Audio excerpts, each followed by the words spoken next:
Wow, opo, na-miss ko po ito mga kalingap. Di mo lang alam ang aking nadarama pag...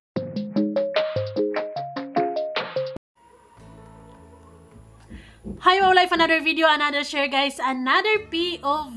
So ngayon magbibigay tayo ng point of view or pag-uusapan natin ang comeback live ng Maglangga. Kagabi lamang po yon. So yes, finally LDR no more. O diba? So syempre guys, bago ang lahat, don't forget to support and subscribe Kuya Bal Santos Matubang, ating na vlog Kalingap Rob Ruelo Malalag, Rachel Morales vlog, at sa lahat ng team Kalingap. Syempre guys, maraming salamat sa inyong lahat dahil sa suporta nyo sa aming mga reactors, and syempre salamat sa hindi nyo pag-skip ads. Mabuhay tayong lahat. Ganon. So kahapon ay napasori agad ako kasi ini-enjoy ko yung kalungkutan ni Dodong Ruelo Malalag doon sa Baguio. Marami kasi siyang sana nakasama si Langga, sana magkasama kami dito, sana ganito, ang dami. Pero naintindihan natin yung rason kung bakit hindi sila magkasama sa Baguio, kasi para kay Ruel na in love Matubang ay gusto niyang ma-experience yung lugar na dream place nila, baga yung Baguio, at gusto nilang maranasan or ma-experience yung isang lugar na magkasama sila, yung pareha silang first timer. O diba? Grabe talaga ang haba ng buhok ni Rachel. Naapakan natin sa araw-araw, talaga pinapahaba lalo ni Ruel Malalag kasi meron siyang vitamin Ruel everyday. Dinidiligan everyday kaya talagang lalong humahaba yung buhok. Ano ba? So kagabi guys, ay, tila ba kung ano mga nainom ni Ruel na gamot, na kung makikita mo yung glow, inspired, at masayang-masaya yung mukha niya na magkasama sila. Hindi na talaga maitatago ang nag-iisang in love na Ruel of Malalag. O diba? Masayang-masaya ako eh. Masayang-masaya ako in a way na kumbaga naggamot na yung kalungkutan niya. At yung gamot na yon ay walang iba kundi si Rachel, o diba? Hi! Inhale, exhale, Ruelo Malalag. Paano kung isang buwan kayo hindi kayo magkita? Ano? How does it feels like, ha? How does it feels like, mga langga, kung isang buwan kayong hindi magkasama or isang taon? Ako, hindi kayo mabubuhay, ba? Ay, nako. Anyways, huwag na natin patatagalin pa dahil alam ko excited din kayo na marinig silang muli, na makita natin silang happy lang, masaya na magkasama ulit, di ba? Shoutout po kay Ate Rosen Malayang. We miss you both, mga palangga namin. Ayun po. Wow, opo, na-miss ko po ito mga kalingap. Sabi ni Jen Gillette. So, di ba? Na-miss namin na Kalinga. Araw-araw na lang talaga naririnig namin yan.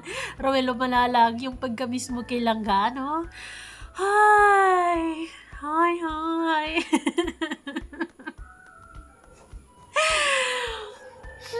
Sige na nga lang, masayang-masaya din naman tayo para sa kanilang dalawa, no? Yun naman yung gustong-gusto nating marinig, gustong-gusto natin yun. Parang vitamins yun para sa atin, na nagmamahalan silang dalawa, na okay sila. So, ang sarap lang sa feeling, ang sarap lang sa pakiramdam na yung lalaki, si Ruel Malalag talaga, na very expressive pagdating sa nararamdaman niya kay Rachel. Talagang para sa mga fans, talagang yun yung ano natin vitamin Rochelle is talagang nananalaytay sa ating mga ugat, ganon. So, feeling namin isang buwan, grabe, miss namin. Ay, sa akin po, isang taon po talaga. Sana all. Oh, ganyan yung mga pakiramdam ng mga in love, yung isang araw, isang taon, dalawang taon, tatlong taon, o, diba? Sige. Kaya nyo yan. Isang taon lang sa'yo? Isang taon? 3 years? Hindi nagpapatalo silang Rachel. sa tatlong araw para sa kanya ay 3 years. Nako, Dodong. Sino ba sa inyo ang nagmamahal ng sobra-sobra? Uy! Pero 3 araw, diba? So, mukhang 3 taon na siya. Mapapuli siya sa 3 taon. Diba? parang binubula na tayo eh. Pero ganyan, legit talaga yung ganung pakiramdam kapag malayo ka sa taong love mo, di ba? Hindi ka sanay, ganyan. Tagal kasi. Tatlong Grabe yung ngiti ni Rowel, no? Hindi natin yan nakikita sa Baguio. Hindi natin yan na nararamdaman yung ganyong halakhak, ganong kasaya. Kasi kulang si Rowel kung wala si Rachel. Ganon ang effect ng dalawang ito. Kulang sila sa isa't isa kung wala yung isa. Ganon. Akala ko 5 days. Akala ko 5 Ay, Ate Wendy, salamat po. 3 days ata tayong nagkita. Nakara ba talaga? 3 days? Nagkita ba tayo nung ano? Ay, before kami umalis, di pa tayo nagkita kasi may pasok kami. Grabe na talaga itong nararamdaman nilang ano, yung binibilang pa talaga ni Rachel yung bago umalis sila Rowel, no? Tandang-tanda eh, ganon. Yes, bilang ngayon. Dapat kasama yon, kasali yon sa bilang. So, sige, 5 days. So, equivalent to 5 years. Ganon ba yon? Tapos,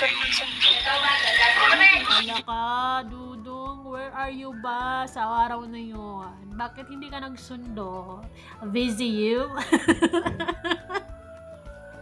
Biglang pinapaka ba? Anyways. Hindi na! ayaw nga.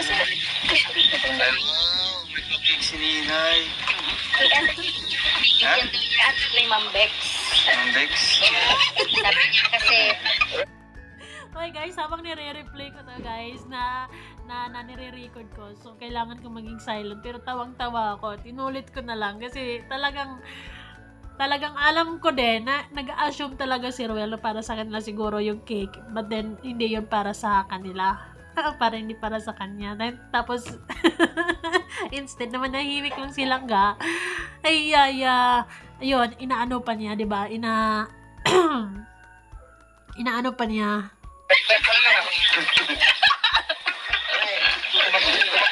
hindi ako. Uy, nag-assume siya. Wala niya Hindi, siguro. ayaw ko din kumain kasi masakit yung lalamunan ko. Oh, no to sweets muna, ganon. Kasi sobrang sweet na kayo eh, kaya wag niyo nang dagdagan ng ano pang sweets kasi, nako, ang daming langgam at Makati yun nangangag. Lalamunan ko, hindi nga ako kumakain ng mga matatamis ngayon kasi nga, Langga. magaling ng Baguio City. Ganyan ba yan? Pag galing Baguio City ay bawal ka nang kumain ng cake or kung anumang mga matatamis kasi baka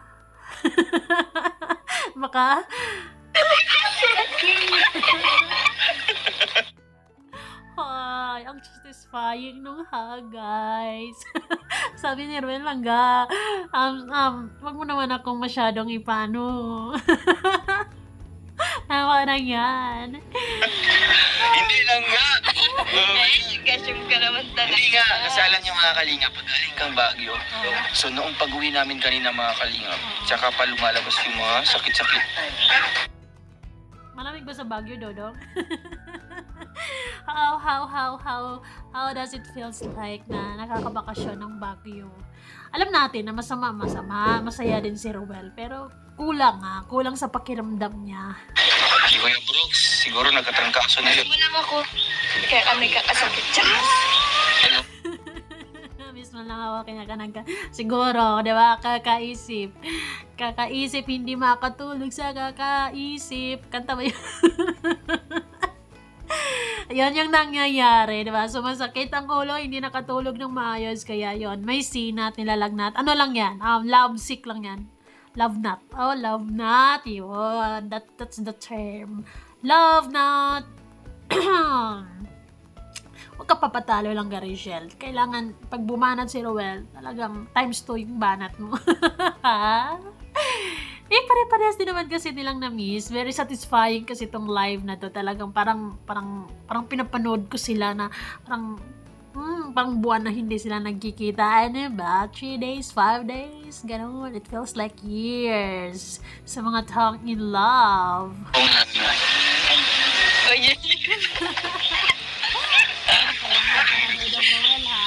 Dong, naglilihi ako ngayon. Kayo nilang Rachel ang pinaglihian ko. Alam, manghihina po kami niyan. Ay, ang gaganda at gwapo ng mga anak. Ay, timing na timing. Yun po yung pag-ano ko, yung pag-stop ko sa video. At ganyan ka dong. Okay. Tuloy natin. Huwag na natin hayaan ganyan si Roel. Baka mas lalong ano yung love nut niya. Ay. Ay, iba talaga yung very comfortable na talaga sila sa isa't isa. Ang mga dito ka. Papayat na po kami yan kung pinaglilihan niyo po kami. Doon galing Mababawasan. kami isang isa't isa, sabi ni Len Flores. Ayun. Grabe, sobra. Sobrang na-miss. Alam naman natin yun eh. Ramdam naman natin yan. Si Ruel parang hindi mapakali eh. Parang hindi niya kayang mag-enjoy na wala si Rachel doon eh. Parang siguro every time na aapak siya sa kung saan doon eh, iniisip niya, langga sana kasama kita ngayon. Ganyan ang effect. Ang lakas ng kamandag mo, Rachel Morales. Yun nga. Kinakaya ko na lang na maging masaya. OFW effect, ganon. Ay, nako. Mukhang itong dalawa, hindi pwedeng maging, hindi pwedeng mag-LDR ng pangmatagalan. Parang, they can survive.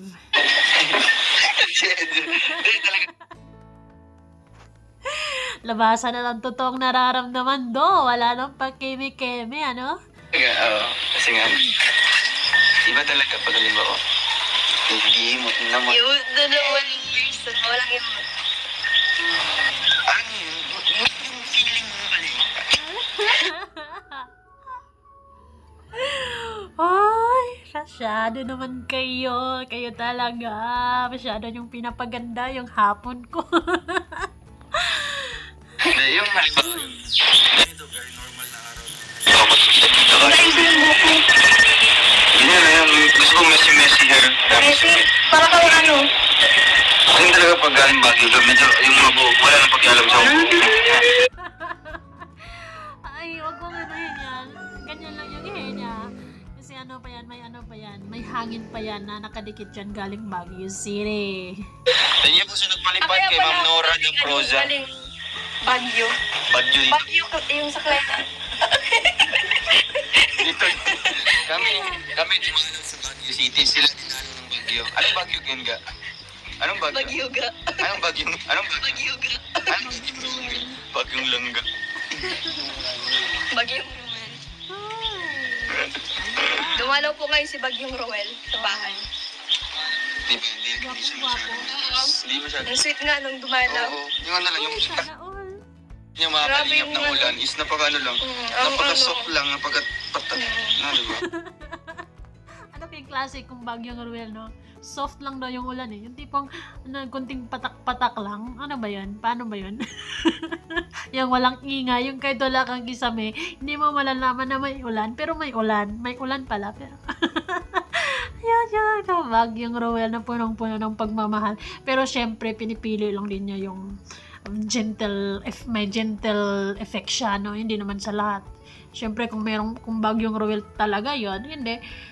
Kung magiging gentle talaga siya, for sure, for Rachel lang. Para sa pagdating sa atin, malakas pa ding hangin, malakas pa din yung ulan. Favoritism ang person. Oo na lang. Tuloy ba kayo sa December daw?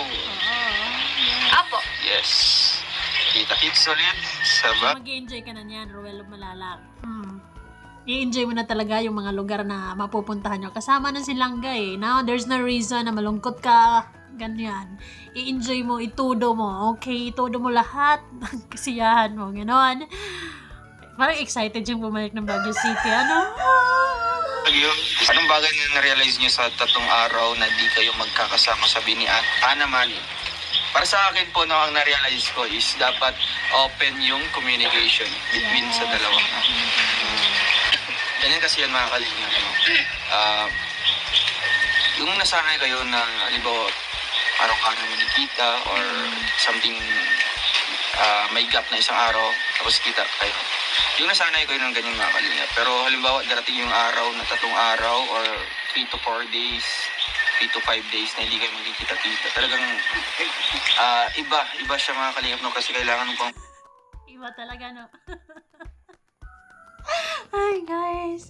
Anong pakiramdam nyo kaya kung pupunta na si Roel sa Davao? Ano yun? How could you live without each other? diba, mag-adjust, no? Iisip mo pa kung anong ginagawa niya doon. Seryoso talaga si Roel eh. Yung talagang pagka sinabi niya ay talagang with feelings eh, di ba? Punong-puno ng puso, punong-puno ng nararamdaman. Huy! Sa kasi hindi kayo nag-meet mga kalingap. Napaka-importante talaga yung communication mga kalingap, no? Kasi Yeah, sa true lang ay magkasama man kayo or hindi, 'di ba? Communication, open communication is the key to beautiful relationship talaga. Kasi 'di ba, dapat naman talaga ay meron kayong mga updates or kung magkasama man kayo, open kayo sa mga kung ano nararamdaman nyo. Para alam nyo or mas makilala nyo pa yung isa't isa. And yung communication na yun, yung update na yun kung especially malayo kayo sa isa't isa, it's also sign or signal na I care for you. How are you? Hoy, kalmahan natin. sa pamamagitan niyan is talagang magiging updated kayo sa mga ginagawa niyo, no? Magiging alam niyo kung anong ginagawa ng isa or alam niyo kung anong feeling na no? Halimbawa si Langga nagkasakit. Okay ka na? Oo naman! Okay. Nakainom na ng gamot eh. Or yung gamot niya nasa gilid or nasa malapit na sa kanya eh. So, feeling good. Okay na. Kailangan na ako dalhin sa hospital, Langga. Hindi, okay lang ako. Yun ang na-realize na dapat wag baliwalain yung communication. Pwede ka man maging masaya or pwede ka man mag-enjoy. Pero talaga dapat yung Yes. Para sa akin, pwede ka namang mag-enjoy sa isang lugar na wala ako. You can enjoy. Pero dapat yung updates mo with pictures. With evidence, ganon. With SS, ganyan. Sana all. Hi. But yes, I agree na yes, open communication and yung constant communication or consistent. Consistent. Ano ba talaga? Anyways, hindi naman tayo binigo sa dalawang ito pagdating sa communication na kung saan sila, kung hindi sila magkakasama ay talagang meron silang update always, and that's what we wanted, diba? Pero ba pa rin yung totoong siyang kasama mo kaysa malayo siya? Tingnan mo si Roel, diba? Yung wala si Langga, Rachel. Siya pag-focus eh. Parang gusto nang umuwi ng diet eh. Parang hindi yata niya ini-enjoy yung Baguio eh. Gusto umuwi agad ng diet. mag-update ka, no? Or yun nga, communicate kayo. Kahit ilang minuto lang, no? At least man lang alam niyo sa bawat isa kung ano yung kanilang sa inyong mga buhay. Ikaw lang ano lang na-realize mo sa tatlong araw? Na-realize? Yes. Ano mo na-realize ko? Pero gusto niyo.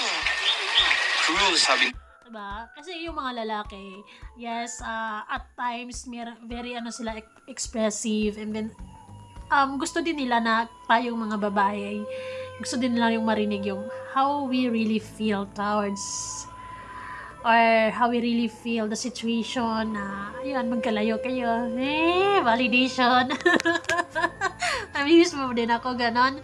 Ganon ba yun? Ano ba yun? Nawala na ba yun? Huy.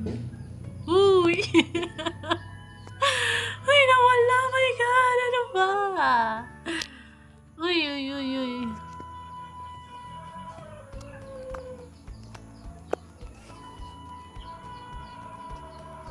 Huy. Wala. Ay, ayan na. Natuwad eh. kita daw, no? Hindi gusto. Hindi niyo daw mga kalingap alam. Basta saka na naman. Saka Ano ba yan? Kanina, ang dami-dami kong sinasabi. Diba, halos buksan ko yung puso ko para kita mo ang tunay kang nararamdaman. Tapos ikaw, isisikreto mo, pim-pim na lang. Dapat ano, okay. Sa akin na lang yun. Basta kung ano yung sinabi mo, ganun din. Mas mahalaga yung communication. Kasi kapag wala yun, parang wala na. di ba mukhang baliwala na? But, Pagka isang araw, pinapalampas ng isang araw na hindi ka man lang ma-update, mag-good morning o kung ano man, di ba? Simpleng text, ganyan. Understood na yun, di ba? Huwag ka nang tatanggap ng kung ano pang excuse. Hello? Hello? Ayun, no? Ang taas-taas na ng standards natin mga girls ngayon. Meron ng isang Ruel of Malalag na talaga namang mas lalong pinapahaba lalo ng hair ni Rachel araw-araw dahil sa kanyang pagmamahal. Anong ginagawa nyo? Wala nang pag-aalaman, di ba? saka parang hindi na kayo ganun yun. Kapag di ka na nag-update, wala na. Oo, masaya ka na sa ginagawa. Nagsasaya ka naman mga kalingap, pero iba talaga yung halimbawa Nakalimutan na. Yung simple Kapag lang. hindi na sa'yo nag-update yung tao, nakalimutan ka na. Huwag ka nang umasa pa. That is sad part, di ba? Kapag ka, di ba, even a single message, kumustahin ka, kumusta yung araw mo, siya nag-i-enjoy lang, hindi kanya iniisip, oy, it's a red flag. Joke lang. Parang lang daw, sinasabi mas matagal yun. Ay, hindi po. Kung ano. Siyempre, yun na si nanay. December, anong pang sa December? Ano sa December lang? Doon kasi ako mag-celebrate sa Malala. Ano lang po, yung masasabi ko lang is tiwala. No? Tiwala, open communication, buo ang pagmamahal. Ganun naman talaga. Kaya nyo yan, Ruel of Malalag and Langaresia. Tiwala, and syempre, yun nga, yung communicate. Tiwala kay Lord, di ba? Na magiging okay ang lahat, magiging maayos ang mga bagay-bagay, ganun. Andun din. Kahit gaano pa kayo kalayo mga kalingap, no? Pero kung maging updated kayo sa bawat isa, ang ginagawa, simpleng kumusta, simpleng Grabe yung realization nila, no? 3 araw lang sila nawala, pero ang daming nare-realize ni Ruel, ang daming nararamdaman niya. Kulang ako kung wala ka. Yan na yan talaga ang effect ni Ruel Malalag kung wala ang isang Rachel. Huy! Road to forever na too. greetings. Simpleng pag-update lang kung anong ginagawa. Naging, okay din yan mga kalingap. Mag-work din yan. Para So boys, note yung mga sinabi ni Ruel of Malalag, okay? Shoutout sa inyo dyan kay Kuya Rolly Cipriano, kay Kuya Archie, yung mga boys na fan ng Rochelle. Alam niyo na. Alam niyo na. siyempre na-experience nyo naman yung mga kalingap, no? Sa mga nasa ibang bansa po, tapos yung mga pamilya nasa Philippines. Diba po, mas talaga maganda kung Yes, experience yan sa ating mga mahal na OFW out there na talagang nangunguligla, namimiss nila yung pamilya, mga anak, pero malaking sakripisyo yung ginagawa nila, diba? Just para makaipon, ganun. open yung communication nyo bawat isa. Kaya, ayun. Kaya nangyari dyan, yung iba ay naging na-failed yung relationship nila gawa ng lack of communication, di ba? And meron din talaga na nangati lang. Nangati lang. Ayan, yun yung mga bagay na talagang problema ng mga iba dyan. Na hindi lang sa mga lalaki, meron din mga babae na nagtatrabaho yung partner nila ng maayos sa malayong lugar to give them a better future or pang-suporta, pero sila nagluluko lang, di ba? It's unfair, pero